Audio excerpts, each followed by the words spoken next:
Assalamualaikum warahmatullahi wabarakatuh. Shalom, Om Swastiastu, Namo Buddhaya, Salam Kebajikan. Hari ini saya ingin memaparkan tugas individu saya terkait refleksi aktualisasi nilai-nilai berakhlak pada kantor wilayah Direktorat Jenderal Pemasyarakatan Bengkulu.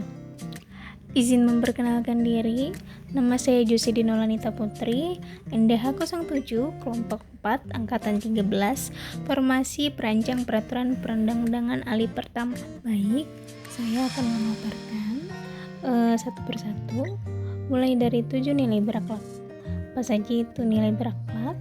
Ada berorientasi pada pelayanan, akuntabel, kompeten, harmonis, loyal, adaptif, dan kolaboratif. Selanjutnya, nilai-nilai yang bisa saya ambil dari refleksi saya mengenai nilai-nilai berakhlak itu berorientasi pada pelayanan, komitmen memberikan pelayanan terbaik kepada para pegawai dengan ramah, cepat, dan berkualitas.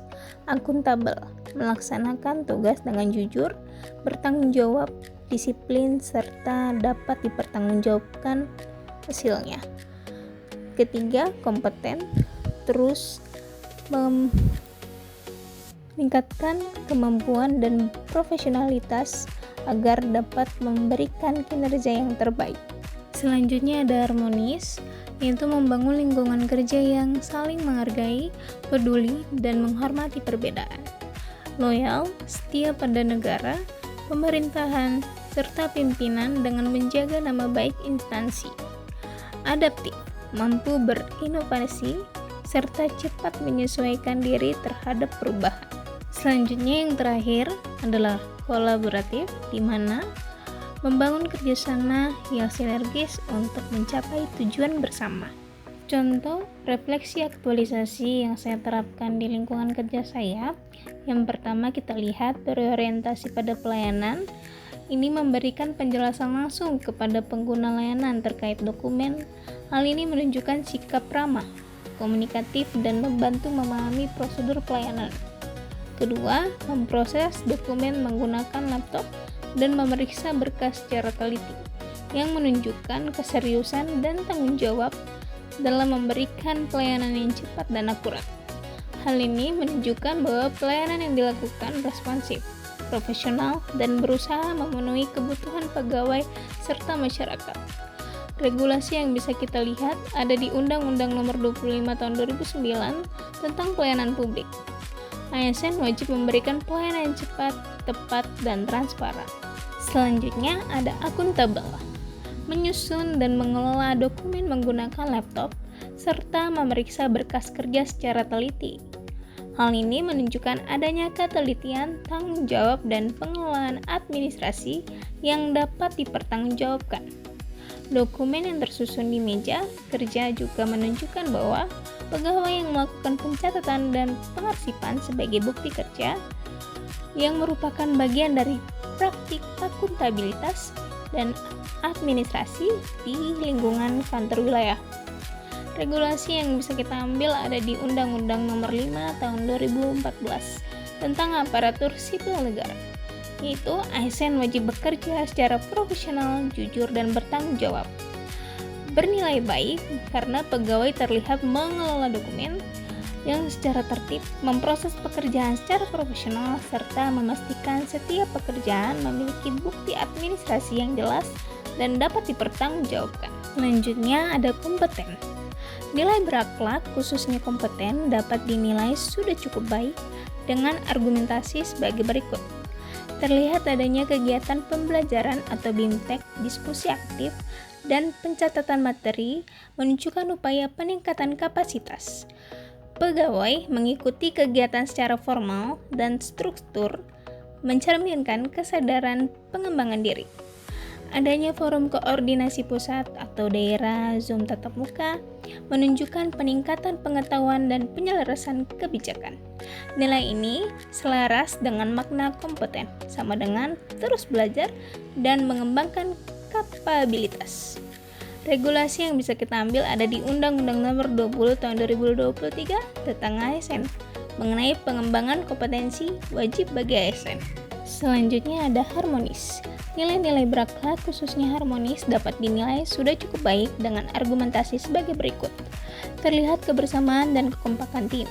Adanya hubungan harmonis antar pegawai yang tetap menjaga etika dan kesopanan. Hal ini mencerminkan citra ASN yang kompak di mata publik. Interaksi antar pegawai yang tampak saling mendukung tanpa sekat jabatan yang kaku. Kolaborasi lintas peran dalam pelayanan atau administrasi menunjukkan hubungan kerja yang positif. Nilai ini sejalan dengan makna harmonis, saling peduli dan menghargai perbedaan. Regulasi tetap pada Undang-Undang Nomor 20 Tahun 2023 tentang ASN wajib menjunjung etika dan nilai dasar. Selanjutnya loyal.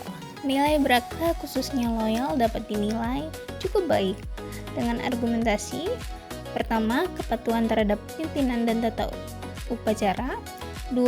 Komitmen terhadap institusi dan negara melalui sumpah jabatan. Ketiga, kebersamaan dan soliditas pegawai dalam kegiatan resmi. Penghormatan terhadap sistem hierarki dan aturan organisasi. Dan terakhir, ini menunjukkan loyalitas pada negara, pimpinan, dan organisasi bukan pada individu.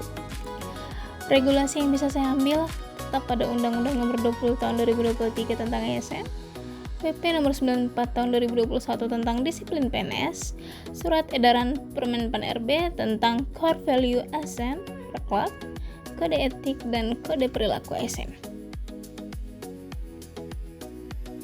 Selanjutnya, adaptif. Nilai berakhlak khususnya adaptif dapat dinilai sudah cukup baik dengan argumentasi. Pertama, pegawai menggunakan komputer atau laptop dan sistem digital dalam bekerja. Ada kolaborasi dan diskusi saat menyelesaikan pekerjaan. Terlihat aktivitas pengelolaan data dan administrasi berbasis teknologi. Lingkungan kerja menunjukkan penyesuaian terhadap tuntutan pekerjaan yang dinamis. Hal ini mencerminkan kesiapan pegawai dalam mengikuti perkembangan teknologi dan metode kerja modern. Konsep adaptif. Terakhir ada kolaboratif. Ada kerjasama lintas individu dalam satu tim, komunikasi terbuka dan partisipatif. Tujuan bersama dibahas melalui musyawarah. Secara umum, praktik kolaboratif di lingkungan kerja tersebut, di lingkungan kerja saya maksudnya, sudah baik karena menunjukkan koordinasi, keterlibatan aktif, dan sinergi antar pegawai. Ikut upaya dan rekomendasi dari nilai-nilai akhlak yang saya lakukan ada di berorientasi pada pelayanan, standarisasi SOP pelayanan yang jelas dan transparan, pelatihan komunikasi efektif dan etika pelayanan, akuntabel, sistem monitoring melakukan pelaporan progres kerja secara berkala, optimalisasi inventaris, memastikan pemeliharaan rutin terhadap alat kerja, kompeten, konsisten mengadakan bintek atau knowledge sharing rutin, evaluasi hasil pelatihan atau post-test dan implementasi nyata, harmonis, rutin melakukan team building atau kegiatan kebersamaan, lalu loyal, konsistensi, pelaksanaan apel, upacara dan internalisasi nilai berakhlak, keteladanan pimpinan atau role model, penguatan reward dan punishment. Selanjutnya, adaptif, pelatihan rutin peningkatan kompetensi digital, pemanfaatan aplikasi kerja terintegrasi, dan kolaboratif. Artinya, rapat rutin terstruktur dengan notulen dan tindak lanjut jelas. Pembagian tugas berbasis kompetensi bukan senioritas mata. Sekian dari saya, terima kasih telah menonton. ASN Berakhlak. Bye-bye.